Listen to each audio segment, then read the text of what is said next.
Hello friends, स्वागत है आपका VK 2.0 में।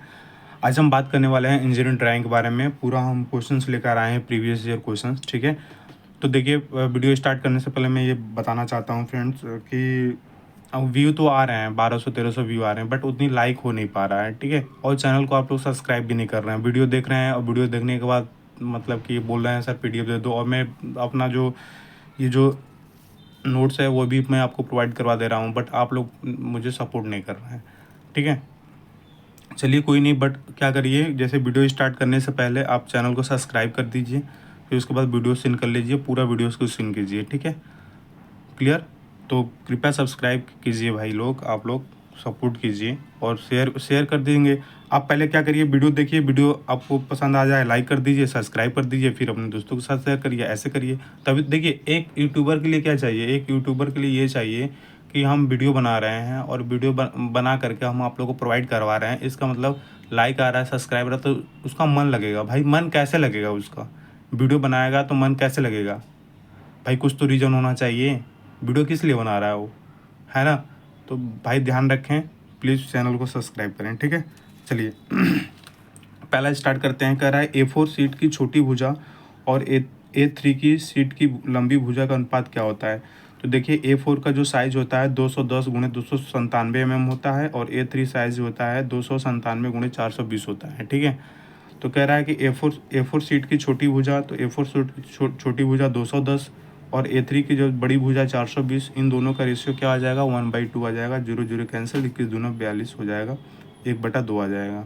क्लियर? 1/2 इधर राइट आंसर। ठीक है, चलिए, किसी भी मानक इंजीनियरिंग ड्राइंग शीट की लंबाई और चौड़ाई का अनुपात क्या होता है? सब क्वेश्चन पूछा हुआ है। किसी भी मानक इंजीनियरिंग ड्राइंग शीट की लंबाई और चौड़ाई का अनुपात 1:√2 होता है। ठीक है, तीसरा क्वेश्चन देखिए, यदि किसी मानक इंजीनियरिंग आरेख शीट में चौड़ाई 841 हो, चौड़ाई 841 हो, तो इसकी लंबाई कितनी होगी? है ना? अगर चौड़ाई 841 हो तो इसकी लंबाई कितनी होगी? तो 1189 होगा, है ना? 1189 होगा। क्लियर हो रही बात? अब देखिए, यहाँ पे A0 जो आपकी A0 जो सीट की आपकी लंबाई है, कितना होता है? 841 गुणे 1189 है ना? और A1 का होता है 594 गुणे 841, A2 का होता है 420 गुणे 594, A3 का होता है 297 गुणे 420, A4 का होता है 210 गुणे 297, और A5 का होता है 148 गुणा 210।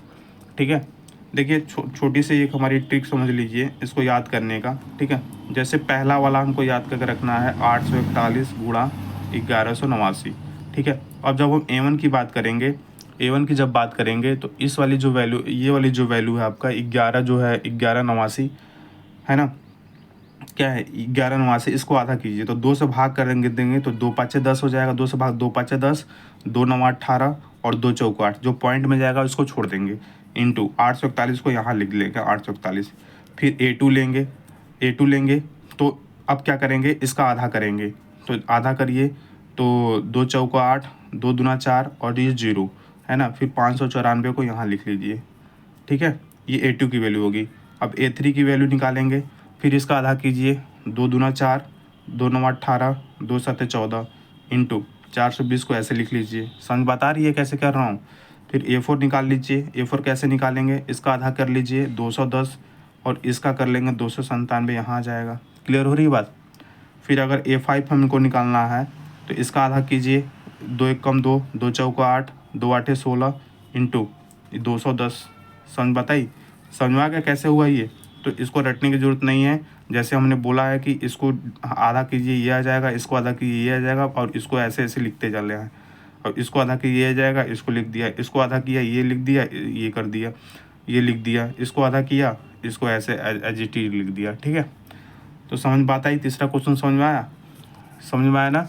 तो समझ में आया तो आप लाइक कर दीजिए, सब्सक्राइब कर दीजिए। ठीक है, आगे ट्रिक समझ में? चलिए, कभी नहीं भूलेगा दोस्त मेरे, कभी नहीं भूलेगा। देखिए, ये क्वेश्चन आया था इंजीनियरिंग ड्राइंग में, AC का AC का पूर्ण रूप क्या होता है? तो AC का पूर्ण रूप होता है एक्रॉस कॉर्नर। क्या होता है? Across corner. कुछ फुल फार्म है, AC का फुल फार्म होता है एक्रॉस कॉर्नर। इंजीनियरिंग ड्राइंग आरेख में है ये, इंजीनियरिंग ड्राइंग आरेख में होता है ये। बात समझ में आ रही कि नहीं आ रही है? AC का एक्रॉस कॉर्नर होता है, AF का होता है एक्रॉस फ्लैट्स होता है, AR का मतलब होता है एज रिक्वायर्ड होता है, ASA का फुल फॉर्म होता है अमेरिकन स्टैंडर्ड एसोसिएशन होता है। क्लियर हो रही बात? थोड़ा फास्ट चलेंगे फ्रेंड्स। LH का पूर्ण रूप क्या होता है? तो LH का पूर्ण रूप होता है लेफ्ट हैंड। क्या होता है? Left hand. पहला ऑप्शन हो जाएगा लेफ्ट हैंड। LH बराबर होता है लेफ्ट हैंड। LMC बराबर होता है लिस्ट मटेरियल कॉमन। समझ बात आई? MFD का मतलब होता है मैन्युफैक्चर्ड। आएगा एग्जाम में, ये तो पूछ चुका है LH का। LMC पूछ सकता है लिस्ट मटेरियल कॉमन, पूछेगा 100%। देख लीजिए किसी शिफ्ट में। MFD का मैन्युफैक्चर्ड। OD का मतलब होता है आउटर डायमीटर। OPP का अपोजिट। क्लियर? देखिए 594 mm गुणे 841 mm पेपर का साइज कौन सा आता है? तो A1 साइज का होता है। हमने ऊपर आपको बता दिया है, इस क्वेश्चन को कर लीजिएगा आप, ठीक है। इसके बाद A0 आकार के कागज पेपर का जो क्षेत्रफल कितना होता है? देखिए A0 जो होता है, A0 आकार का पेपर का क्षेत्रफल भी पूछता है, तो इसका जो होता है 1 मीटर स्क्वायर होता है। तो 1 मीटर को अगर हम कन्वर्ट करेंगे सेंटीमीटर में, तो 1 मीटर स्क्वायर को सेंटीमीटर में, तो 100 इंटू सेंटीमीटर स्क्वायर, तो कितना हो जाएगा? 10,000। कितना हो जाएगा? 10,000 सेंटीमीटर स्क्वायर। तो कौन सा ऑप्शन हो जाएगा? C वाला ऑप्शन हो जाएगा, 10,000 सेंटीमीटर स्क्वायर, ठीक है। निम्न में से कौन सा आरएफ घटता पैमाना रेखा चित्र को दर्शाता है? तो 1:20 दर्शाता है। कितना दर्शाता है? 1:20। आरएफ क्या होता है? रिप्रेजेंटेटिव फ्रैक्शन होता है, जिसे निरूपक भिन्न बोलते हैं। निरूपक भिन्न बराबर होता है नक्शे पर वस्तु की माप बटे वस्तु की वास्तविक माप। वास्तविक माप को हम नीचे लेंगे और नक्शे पर वास्तविक माप को ऊपर लिखेंगे, ठीक है। यदि हमें RF 1:20 में है, तो ये इसको बोलेंगे घटता हुआ पैमाना है। आएगा, ये डायरेक्ट क्वेश्चन पूछता है कि 1:2 एक कैसा पैमाना है? तो घटता पैमाना है। RF यदि है 50:1 और 8:6 में, तो ये दीर्घकारक पैमाना होता है। और RF अगर 1:1 में है तो पूर्ण मापनी होगी। RF अगर 1:1 में है तो क्या होगी? पूर्ण मापनी होगी, ठीक है। BIS से क्या समझते हैं? तो BIS से समझते हैं ब्यूरो ऑफ इंडियन स्टैंडर्ड होता है, ठीक है। इसी के अनुसार हमारी ड्राइंग होती है। शीर्षक ब्लॉक में क्या लिखा होता है? एक शीर्षक ब्लॉक होता है। जैसे ये हमारी ड्राइंग शीट हो गई, ठीक है। तो ड्राइंग शीट हो गई, तो शीर्षक ब्लॉक यहाँ होगा दाईं तरफ, नीचे की तरफ होगा एक शीर्षक ब्लॉक। इसमें क्या लिखा जाता है? कंपनी का नाम लिखा जाता है, ड्राइंग शीट का शीर्ष लिखा जाता है, ड्राइंग का पैमाना लिखा जाता है, उपयुक्त सभी। क्या हो जाएगा? उपयुक्त सभी हो जाएगा। क्लियर हो रही बात? उपयुक्त सभी लिखा जाता है। और यहाँ पे एक शीर्षक ब्लॉक होता है। पूछता है ये कि शीर्षक ब्लॉक कहाँ स्थित होता है, ठीक है। इंजीनियरिंग ड्राइंग में विचारों की अभिव्यक्ति के लिए किस रूप में लिया जाता है? तो विचारों की अभिव्यक्ति जो हम करेंगे, मौखिक भी कर सकते हैं, लिखित भी कर सकते हैं, सांकेतिक कर सकते हैं, ये सभी कर सकते हैं, सांकेतिक भी कर सकते हैं, ये सभी कर सकते हैं, ठीक है। 12 नंबर देख लीजिए। एक ड्राइंग शीट की दो समीपस्थ पार्श्वों के बीच का अनुपात कितना होता है? तो ड्राइंग शीट का समझ 1:√2 होता है। A0 आकार के ड्राइंग शीट का क्षेत्रफल कितना होता है? हमने आपको बता दिया है कि A0 ड्राइंग के शीट का जो क्षेत्रफल का अनुपात होगा 1 मीटर स्क्वायर होता है, ठीक है। कितना होता है? 1 मीटर स्क्वायर होता है। आरेखण शीट का मानक आकार कौन सा होता है? तो मानक जो आकार होता है, मानक आकार नहीं है, देखिए मानक आकार नहीं होता है। तो मानक आकार आप देखिएगा, आरेखण जो शीट होता है उसका मानक आकार कौन सा नहीं है। इसको देखने के लिए आपको A0 याद होना चाहिए, A1 याद होना चाहिए, A2 याद होना चाहिए। हमने जैसे बताया था आपको वैसे कर लीजिएगा। तो 420 × 596 नहीं होता है, आप चेक करके बता सकते हैं। 420 × 594 होता है, ना कि 596 होता है। क्लियर हो रही है बात कि नहीं हो रही है? क्लियर? चलिए नेक्स्ट क्वेश्चन की ओर आगे बढ़ जाते हैं। देखिए 15 नंबर क्वेश्चंस। अब देखिए हम ड्राइंग बोर्ड की बात करेंगे। 15 नंबर क्वेश्चंस हम ड्राइंग बोर्ड की बात करेंगे कि B2 ड्राइंग बोर्ड का परिमाप कितना होता है। अब देखिए ड्राइंग बोर्ड की बात करेंगे तो B2 का होता है 700 × 500 × 15 mm होता है। 700 × 500 × 15 mm। सर कैसे आ गया? देखो भाई, इसको याद करने का हम एक छोटा सा हम बता दे रहे हैं आपको। देखिए D0 का जो होता है, ये ड्राइंग बोर्ड है, ठीक है। और ये ड्राइंग बोर्ड है भाई, जिस पर हम रख करके ड्राइंग को बनाते हैं, ड्राइंग बोर्ड की साइज़ है। और वो हमने क्या बताया था? सीट की साइज़ बताए थे। क्लियर? तो पहला जो होगा D0 होगा 1500 × 1000 × 25। अब देखिए पहला याद रखना है 1500, फिर इससे 500 कम कर लीजिए, है ना। 1500 1000 × 25। D1 का कैसे निकालेंगे? D1 का 1000 यहाँ आ जाएगा, इसका आधा करेंगे तो 750 आएगा, बट 700 लिखेंगे। इसके बाद यहाँ D2 इक्वल टू कितना हो जाएगा? 1000 1000 × 700। D1 इक्वल टू हो जाएगा 1000 × 700 × 25। D2 बराबर अगर लिखेंगे तो यहाँ क्या हो जाएगा? 700, यहाँ कितना हो जाएगा? 700 यहाँ की वैल्यू यहाँ लिख दिया तो यहाँ की वैल्यू यहाँ लिखें 700, इसका आधा करेंगे 500, फिर यहाँ पे 15 हो जाएगा। अब देखिए इसको याद करना पड़ेगा, 25 25 15 15, इसको याद करना पड़ेगा। इसके बाद D2 की वैल्यू अगर हम करेंगे तो D2 सेम ऐसे आ जाएगा, 1000 का आधा 500 इंटू 15, ठीक है। D3 क्या होगा, ये यहाँ पर आ जाएगा, इसका आधा कितना होता है 350, 350 इंटू 15, ऐसे याद करेंगे, ठीक है। ऐसे याद करेंगे हम, ऐसे ही याद करेंगे तभी याद होगा। अब देखिए ये जो D2 साइज़ है ना, D2 साइज़ होता है 700 इंटू 500 इंटू 15, सबसे ज़्यादा प्रयोग किया जाता है ना, सबसे ज़्यादा प्रयोग किया जाता है इसको ड्राइंग बोर्ड पे इस्तेमाल के लिए। सबसे पूछता है कि सबसे ज़्यादा कौन सा यूज़ किया जाता है, तो D2 का किया जाता है। किसका यूज़ किया जाता है, D2 ड्राइंग बोर्ड का। अब देखिए ये D0 है ना, तो इसको B0 भी बोलते हैं, एक बात समझिएगा, B0, इसको B1 भी बोलते हैं, इसको B2 बोलेंगे, इसको B3 बोलेंगे, तो ये ध्यान रखिएगा, ठीक है। ये नहीं कन्फ्यूजन हो जाइएगा कि पूछ क्या दिया क्वेश्चन, ठीक है। तो इस चीज़ को ध्यान रखिएगा। पहला ध्यान रखिएगा 1500 गुणा 1000 गुणा 25, ठीक है। चलिए आगे बढ़ जाते हैं। 16 नंबर क्वेश्चन कह रहा है कि A2 ड्राइंग शीट का क्या परिमाण होता है। तो A2 जो ड्राइंग शीट का परिमाण होता है 420 गुणा 594 होता है। इसको आपको तो याद करना ही पड़ेगा, 420 गुणा 594। ड्राइंग शीट की जो लंबाई और चौड़ाई का जो रेशियो होता है 1:√2 होता है, ठीक है, 1:√2 होता है। मापनी 1:1 किस वस्तुओं की ड्राइंग बनाई जाती है। तो जब 1:1 में होती है ना फ्रेंड्स, तो ये मध्यम मापनी होती है। क्या होती है, मध्यम मापनी। जब 1:1 होती है तो मध्यम मापनी की ड्राइंग बनती है। जैसे 1:1 हो गया तो मध्यम माप हो गया, लेकिन 1:2 होगा तो रिड्यूसिंग साइज होती है। क्या होती है, रिड्यूसिंग साइज हो जाती है। बात क्लियर हो रही है कि नहीं हो रही है, ठीक है। 19 नंबर क्वेश्चन देखते हैं कि शीर्षक ब्लॉक ड्राइंग शीट पर कहाँ बनाया जाता है। जो शीर्षक ब्लॉक होता है ड्राइंग शीट पर कहाँ बनाया जाता है, नीचे बाईं तरफ, ऊपर बाईं तरफ, ऊपर दाईं तरफ, नीचे दाईं तरफ। अपने हम बताया है कि ये जो हमारी ड्राइंग शीट होती है ना, ड्राइंग शीट के ये नीचे दाईं तरफ ऐसे करके शीर्षक ब्लॉक हमारा बनाया जाता है। क्लियर, ठीक है। आपको बताना है कि B2 ड्राइंग बोर्ड का परिमाण क्या होता है। ऊपर हम क्वेश्चन में बताए हैं कि B2 जो है, B2 ड्राइंग बोर्ड का परिमाण कितना होता है, आप इसको बताएंगे। ड्राइंग बोर्ड की पूछ रहे हैं हम, ड्राइंग शीट का नहीं पूछ रहे हैं, ठीक है। आप कमेंट में बताइएगा 20 नंबर वाले क्वेश्चन को। आप तो कमेंट भी नहीं करते, कमेंट बस करते हैं सर PDF दे दो, PDF दे दो, PDF दे दो, आप ऐसे बोलते हो, है ना। यार भाई आप मेहनत करो भाई यार, ऐसे नहीं होगा, है ना। सिलेक्शन मेहनत करो भाई। B2 ड्राइंग अब पूछ रहा हूँ, किसी का कमेंट ही नहीं आता। एक दो बच्चे बोल देते हैं कि सर इसका आंसर ये दिस बहुत अच्छा लगता है, बट बहुत लोग 1500 1200 3000 ऐसे हम वास्ट मतलब कि व्यू आ रहा है। कम से कम आप लोग इसका तो आंसर दिया करिए ऐसे ऐसे क्वेश्चनों को, फिर कैसे होगा, फिर बताइए। चलिए फ्रेंड्स, कोई बात नहीं, वीडियो पसंद आता है तो आप सब्सक्राइब करिएगा, ठीक है, कोई दिक्कत नहीं है। 21 नंबर देखिए, आप किस परिमाण के ड्राइंग बोर्ड का पर काम कर रहे हैं। देखिए अब जो पूछ रहा है कि आप किस परिमाण के ड्राइंग बोर्ड पर काम कर रहे हैं, तो B2 ड्राइंग बोर्ड पर काम कर रहे हैं। किस पर कर रहे हैं, B2 पर कर रहे हैं, ठीक है। किस ड्राइंग शीट की सतह का क्षेत्रफल 1 वर्ग मीटर होता है। तो 1 वर्ग मीटर होता है 80 का, अब हमने आपको बताया है ना। देखिए यहाँ पे किस ड्राइंग शीट की सतह का क्षेत्रफल 1 वर्ग मीटर 1 मीटर उसका होता है, तो 80 का होता है, ठीक है। सब क्वेश्चन आएगा फ्रेंड, देखिएगा। स्केच बुक का प्रयोग किसके लिए करते हैं। देखिए एक स्केच बुक होता है, इसका प्रयोग करते हैं ट्रेसिंग के लिए, ठीक है। A0 तथा A1 साइज के ड्राइंग शीट की बॉर्डर चौड़ाई कितनी होती है। देखिए बहुत इंपॉर्टेंट है। अब पूछ रहा है कि A0 तथा A1 साइज के ड्राइंग शीट की बॉर्डर की चौड़ाई होती है, कितनी होती है, 20 mm तक होती है। कितनी होती है, 20 mm तक होती है। कितनी होती है, 20 mm तक। क्लियर। कौन सा समूह, और सब में कितना होता है, 5 mm उसके बाद होता है, ठीक है। कौन सा समूह सेट स्क्वायर में नहीं आता, सेट स्क्वायर में नहीं आता। देखिए 50 45 45 90 ये आता है, 30 60 90 ये भी आता है, लेकिन ये नहीं आता 15 15 76 90 ये नहीं आता। ये 45 45 90 याद कर लीजिएगा, 30 60 90 ये आता है स्क्वायर में, ठीक है। ड्राइंग शीट की दाईं तरफ क्या बनाया जाता है। देखिए पूछ दिया, ड्राइंग शीट की दाईं तरफ क्या बनाया जाता है, तो शीर्षक कक्षक बनाया जाता है, शीर्ष कक्ष बनाया जाता है। क्लियर।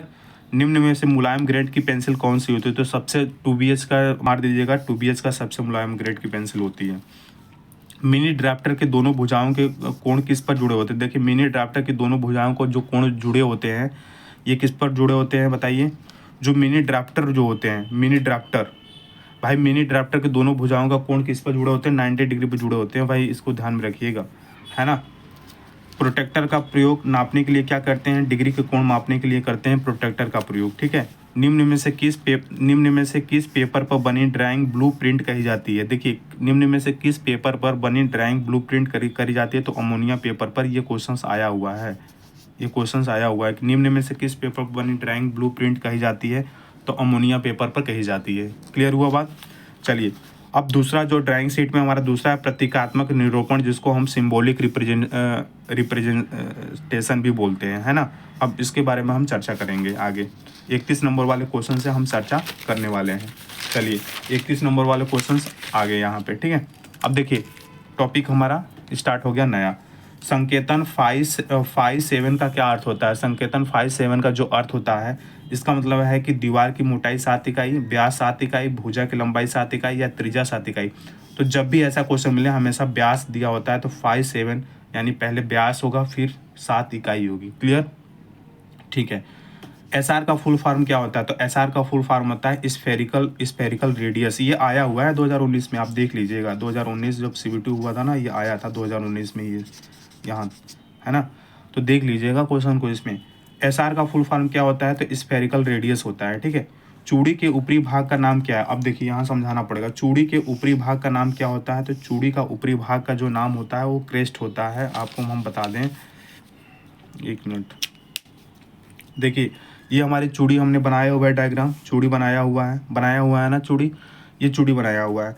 तो यहाँ पे जो ऊपर वाला ये जो टिप होती है ना, ये ऊपरी भाग, ये क्रेस्ट कहलाता है। और जो नीचे वाली धंसा हुआ जो पोर्शन होता है, इसे रूट बोलते हैं। और यहाँ जो होता है, ये थ्रेड की आपकी गहराई होती है ना, थ्रेड की गहराई। और इसमें ये इन दोनों के बीच जो आपका है, जैसे ये फ्लैंक हो गया, ये भी फ्लैंक हो गया, बट दो क्रेस्ट के बीच का जो एंगल होता है ना, थ्रेड एंगल कहलाता है। इस बात को ध्यान रहे आप, बहुत इंपॉर्टेंट है ये क्वेश्चन। एक ही में 4-5 क्वेश्चन हो गए आपके। अभी पूछेगा कि जो नीचे धंसा हुआ जो पोर्शन होता है उसे क्या बोलते हैं, रूट बोलते हैं। इन दोनों के बीच के एंगल क्या बोलते हैं, थ्रेड एंगल बोलते हैं। इसे क्या बोलते हैं, पूछा हुआ है, क्रेस्ट बोलते हैं। इसे क्या बोलते हैं, थ्रेड की गहराई। और पूछेगा कि क्रेस्ट, देखो क्रेस्ट और यहाँ रूट के बीच का जो सतह होता है उसको क्या बोलते हैं, तो फ्लैंक बोलते हैं। क्लियर। तो ये बहुत इंपॉर्टेंट हो गया, आप क्वेश्चन को इसको देख कर जाइएगा, 33 नंबर क्वेश्चन को, ठीक है। अब देखिए, ये कह रहा है कि स्क्रू थ्रेड की अधिकतम व्यास क्या होता है, तो अधिकतम व्यास जो होता है ये बड़ा वाला व्यास होता है। अधिकतम व्यास क्या होगा, बड़ा व्यास। क्या होगा, अधिकतम व्यास क्या होगा, बड़ा व्यास होगा, ठीक है। इसके बाद रूट एवं क्रेस्ट, देखिए आ गया। रूट एवं क्रेस्ट के मध्य जो सतह होता है ना, हमने बताया था क्या होता है, फ्लैंक होता है। हमने बताया था ना यहाँ पे हमने आपको डायग्राम से बताया था। देखिए, ये हो गया रूट, ये हो गया आपका फ्लैंक, और ये हो गया, सॉरी, ये हो गया आपका क्रेस्ट, ये हो गया आपका रूट। और ये जो सतह होती है, इन दोनों के बीच की जो सतह होती है वो क्या कहलाती है, फ्लैंक कहलाती है। क्या कहलाती है, फ्लैंक कहलाती है ना। उसके बाद नेक्स्ट क्वेश्चन देखिए यहाँ पे, टर्न मशीनिंग का प्रतीक कौन होता है, तो टर्न मशीनिंग का प्रतीक होता है टी होता है। टर्न, टी का मतलब टर्न होता है, option number B. Grinding machining का प्रतीक क्या होगा, तो ग्राइंडिंग मशीन का जो प्रतीक होता है इसमें जी लिखा होगा, जी मतलब ग्राइंडिंग, जी फॉर ग्राइंडिंग, ठीक है। अब देखिए, नेक्स्ट जो क्वेश्चन है 38वां नंबर वाला क्वेश्चन कह रहा है कि ए मशीनिंग का ड्राइंग क्या दर्शाता है। देखिए, ए मशीनिंग का ड्राइंग, ये आपका डायग्राम ऐसे दे देगा और पूछेगा कि ए जो है ए मशीनिंग का ड्राइंग क्या दर्शाता है। तो यहाँ दर्शाएगा आपका, ये जो दर्शाएगा ये खुरदरेपन का दर्शाएगा। क्या दर्शाएगा, खुरदरेपन को दर्शाएगा। खुरदरेपन मतलब खुरदरेपन को दर्शाएगा। बी क्या दर्शाएगा, आपका उत्पादन विधि पूछेगा, ये उत्पादन विधि। बी क्या दर्शाएगा, उत्पादन विधि को दर्शाएगा। क्लियर बात है, क्लियर बात है। चलिए नेक्स्ट 39 नंबर क्वेश्चन को देखो। चित्र बी मशीन ड्राइंग में किस चीज़ को दर्शाता है, पूछ दिया, उत्पादन विधि को दर्शाता है, ठीक है। निम्न में से कौन सा प्रतीक रेल सेक्शन को दर्शाता है, रेल सेक्शन को, तो ऑप्शन नंबर ए ऊपर रहेगा फ्रेंड्स, हमेशा नीचे नहीं रहेगा, कन्फ्यूजन मत होइएगा, ठीक है। निम्न में से कौन सा प्रतीक रेल सेक्शन को दर्शाता है, तो जो ऊपर रहेगा उसको दर्शाता है, ठीक है। फ्रेंड्स, यदि इस वीडियो को आप लोग ज़्यादा शेयर करके, सुनिए, इस वीडियो को ज़्यादा शेयर करके अपने दोस्तों के साथ शेयर करके इसका व्यू सबसे टॉप कर देते हो, मतलब व्यू सबसे ज़्यादा बढ़ा देते हो और सब्सक्राइबर भी ज़्यादा बढ़ जाता है, तो मैं इसके बाद आईटी लिटरेसी का मैं 100 क्वेश्चन पक्का लेकर आ जाऊंगा, ठीक है। यदि आप लोग इस वीडियो को प्यार देंगे तब, ठीक है। 1000 सब्सक्राइबर आप पूरा करवाइए मेरा, और इसके बाद इसका व्यू टॉप पर जाना चाहिए, ठीक है। फिर क्योंकि मेहनत लगती है फ्रेंड्स, ऐसे नहीं होता काम। चलिए 41 क्वेश्चन देखिए। चित्र में संकेत क्या दर्शाता है, तो चित्र में संकेत दर्शाता है, ये कांच को दर्शाता है। जब भी ऐसे रिप्रेजेंट करे सिंबल, जब भी ऐसे सिंबल जब रिप्रेजेंट करे तो आप समझ जाना कि ये कांच है, ठीक है। और ये पदार्थ का रूढ़िगत ये क्या दर्शाता है, जब ये हैचिंग दर्शाए, इस पूरे जो बॉक्स बना है इसमें हैचिंग दर्शाया। हैचिंग का मतलब होता है कि ये स्टील का कोई है, स्टील की कोई चीज़ है, ठीक है। पाइप कटिंग का चिन्ह क्या होता है, तो पाइप कटिंग का चिन्ह ये क्या है, क्या है, तो पाइप कटिंग का चिन्ह ये क्रॉस है। कैसा है, क्रॉस है। और फ्रेंड्स एक बात है, मैं कम टाइमिंग में ज़्यादा क्वेश्चन करा देता हूँ, आप देखिएगा, क्योंकि 20-20 क्वेश्चन उसमें भी लेकर आया न्यूमेरिकल का। 20-20 क्वेश्चन करने में 1.5 घंटा के लोग टाइम ले लेते हैं। मैं 20-30 मिनट 25 मिनट और मैं समझा भी देता हूँ अच्छे से, है ना। कोई भी वीडियो मेरा देखिएगा, 20 से 25-30 मिनट का वीडियो है और उसके बाद मैं 20 क्वेश्चन समझा भी देता हूँ, वो भी न्यूमेरिकल्स के क्वेश्चन, है ना, वो भी न्यूमेरिकल्स के क्वेश्चन में समझा देता हूँ। और बहुत जैसे यूट्यूब पर कोई 20 क्वेश्चन लेकर आया तो 1.5 घंटा उसको समझाएगा, 1.5 घंटा ये दिस, उसमें भी आधा बातें करें, ठीक है। तो कम से कम इसको समझा करिए आप लोग।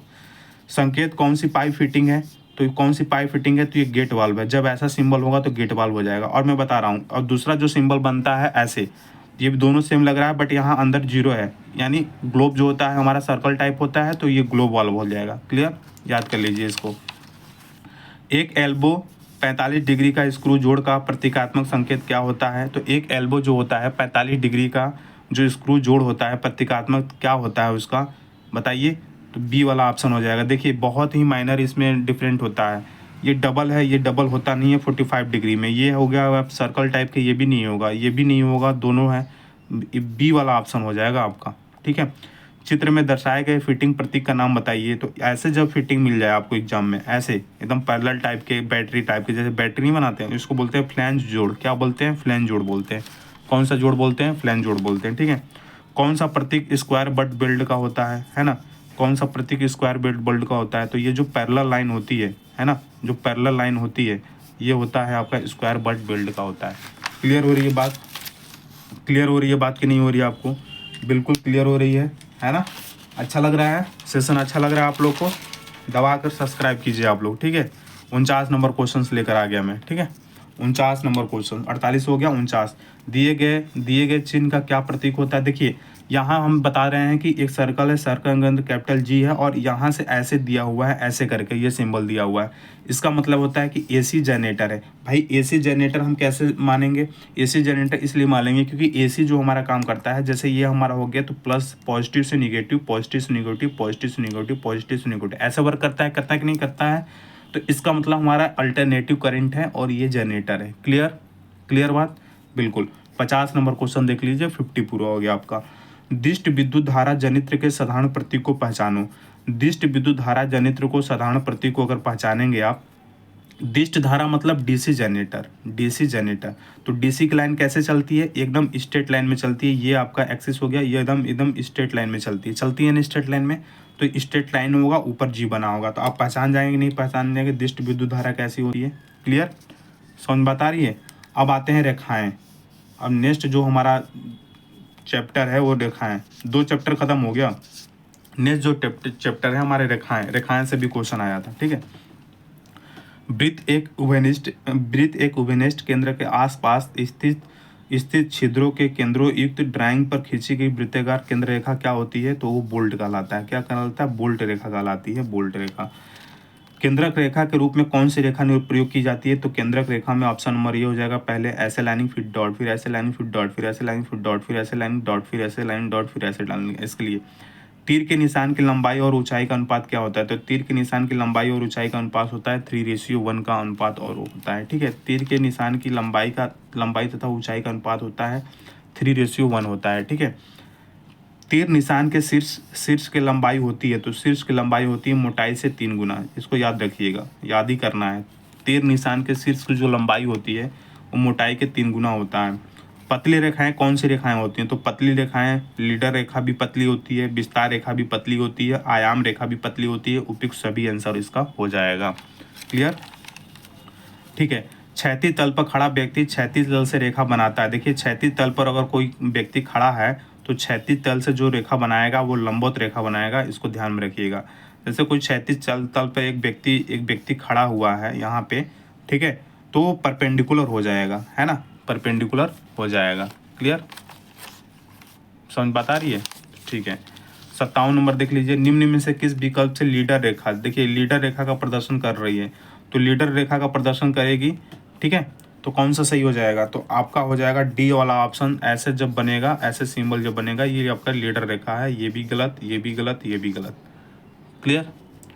चित्र रेखा में एक्स को पहचानिए, ये हमारा डायग्राम दे दिया है, इसमें एक्स को पहचानना है कि ये क्या रहा है। केंद्रक रेखा है, हमने आपको बताया हुआ है पिछले वाले क्वेश्चन में कि क्या है केंद्रक रेखा। ड्राइंग में मोटी और बारीक लाइनों में क्या अनुपात होता है, तो 6:2 का अनुपात होता है या 3:1 का अनुपात होता है, ठीक है। देखिए ड्राइंग में मोटी एवं बारीक लाइनों में क्या अनुपात होता है, तो 6:2 का अनुपात होता है। ड्राइंग में मोटी एवं माध्यम लाइनों में क्या अनुपात होता है, तो ड्राइंग में मोटी एवं माध्यम लाइनों में जो अनुपात होता है 6:3 का अनुपात होता है। क्लियर। रेखा चित्र में दिखाई गई रेखा ए बी क्या है, देखिए रेखा चित्र में दिखाई गई रेखा ए बी है। क्या है ए बी रेखा, एक स्पर्श रेखा है ना।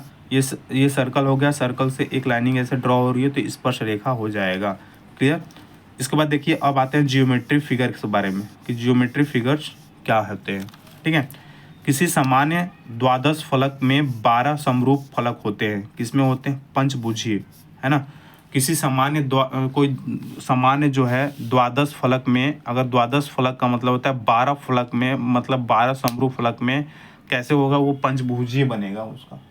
उसमें कितने हो जाए, पंचभुजीय बनाएंगे तो 12 के उसमें फलक हो जाएंगे, ठीक है। समान भुजाओं वाले उस चतुर्भुज को क्या कहते हैं जिसका कोई समकोण नहीं है। उस चतुर्भुज को क्या बोलेंगे जिसका कोई समकोण नहीं होता है, तो सम चतुर्भुज होता है ना। सम चतुर्भुज वर्ग में तो आयत में सभी समांतर चतुर्भुज, तो सम चतुर्भुज में समान भुजाओं वाली, ठीक है, समान भुजाओं वाली, है ना, तो सम चतुर्भुज, ठीक है। एक कोण दो तलों के बीच में काम आता है, एक कोण जो है जो 2 तलों के बीच में काम आता है तो डाईहेड्रल कोण होता है। वो कितना होता है, डाईहेड्रल कोण, है ना। 65 नंबर देखिए, 2 सतहों के बीच एक छोटी कोणीय सतह को क्या कहते हैं, देखिए 2 सतहों के बीच एक छोटी जो कोणीय जो सतह होता है उसे कांटूर बोलते हैं, कांटूर, ठीक है। क्या बोलते हैं, कांटूर।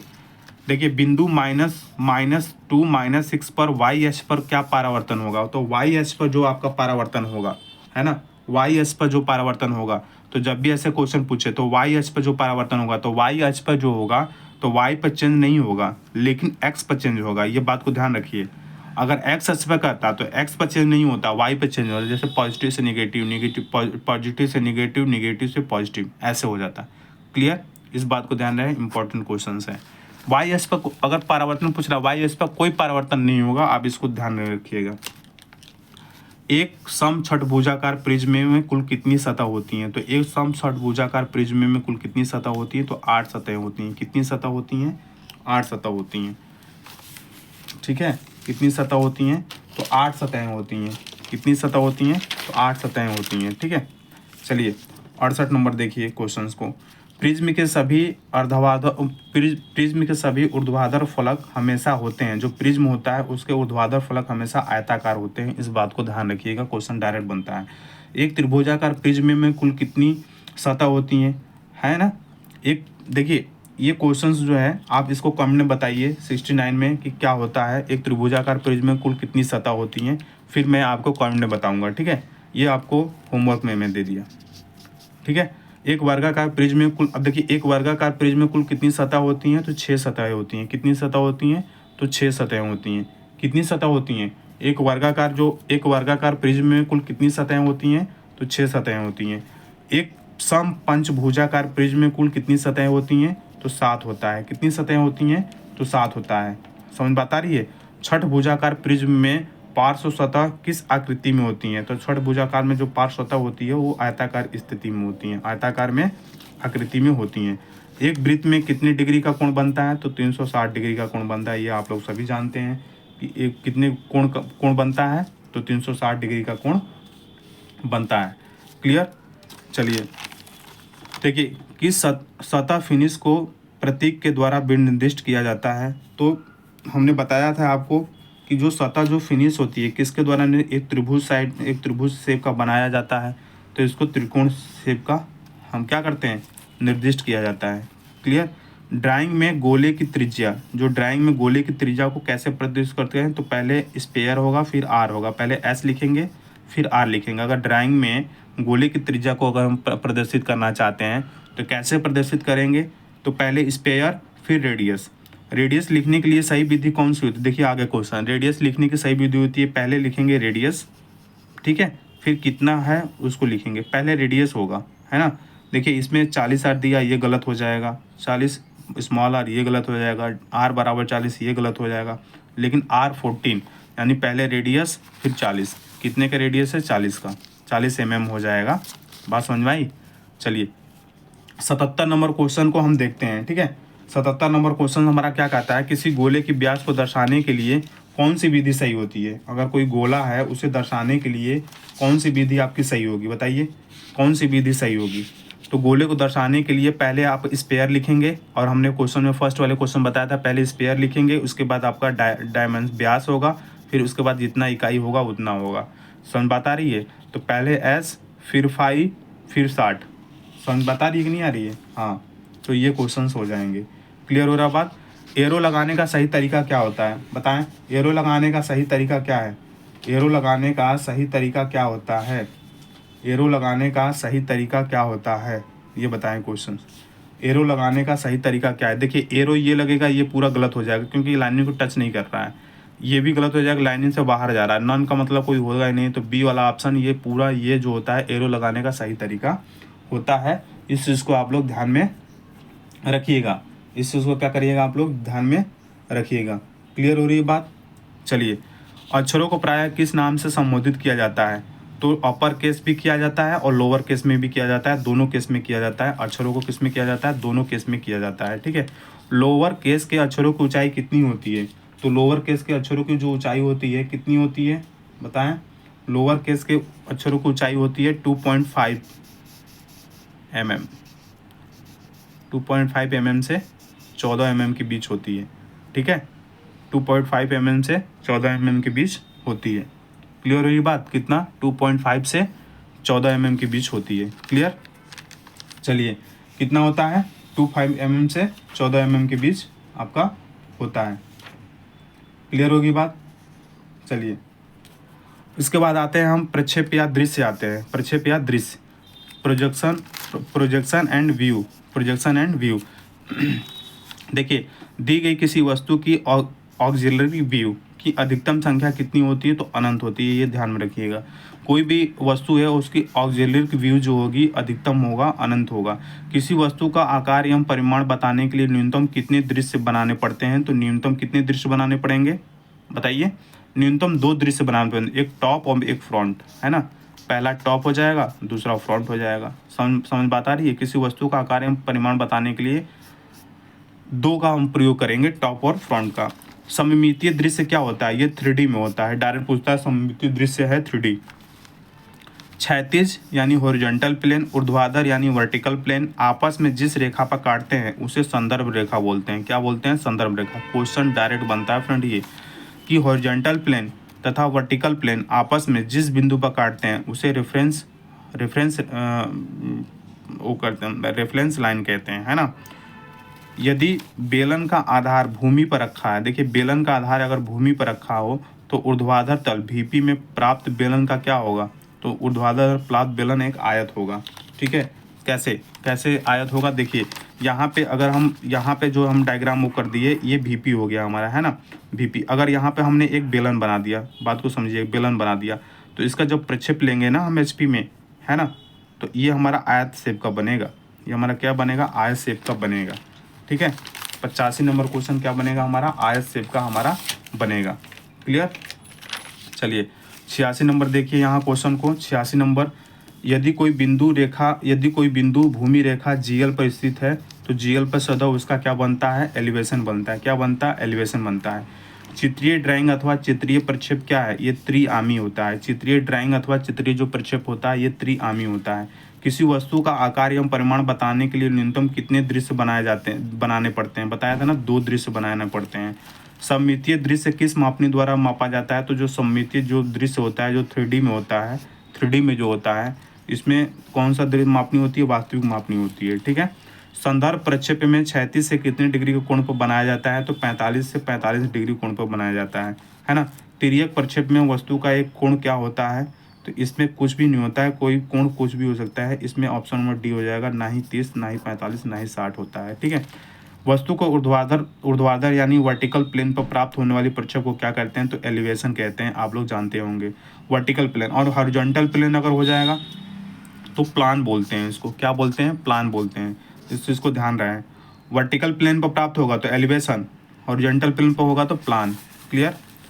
यदि किसी आयत को अब VP के समांतर रख दिया जाए, सुनिएगा, VP के समांतर रख दिया जाए, अगर VP के समांतर है तो एक आयत ही बनेगा। इसका फ्रंट व्यू क्या बनेगा? आयत। देखिए यहाँ पे जो एलिवेशन को क्या बोलते हैं हम, यहाँ जो क्वेश्चन हम कराएं, एलिवेशन को आप फ्रंट व्यू बोलते हैं, इसको फ्रंट व्यू भी बोलते हैं, और प्लान को टॉप व्यू बोलते हो। ठीक है, क्लियर। चलिए, यदि कोई वर्ग HP के लंबवत और VP के समांतर हो तो शीर्ष क्या होगा? एक रेखा होगा। देखिए HP के लंबवत, यदि कोई वर्ग रखा है, HP के लंबवत रखा है और VP के समांतर रखा है तो इसकी शीर्ष रेखा क्या, इसको शीर्ष होगा, एक रेखा होगा। ठीक है। यदि एक वृत्त HP और VP दोनों के लंबवत है तो इसका पार्श्व क्या होगा? HP के भी लंबवत है वृत्त और VP के भी लंबवत, दोनों के लंबवत, तो क्या होगा? एक वृत्त होगा। क्या होगा? एक वृत्त होगा।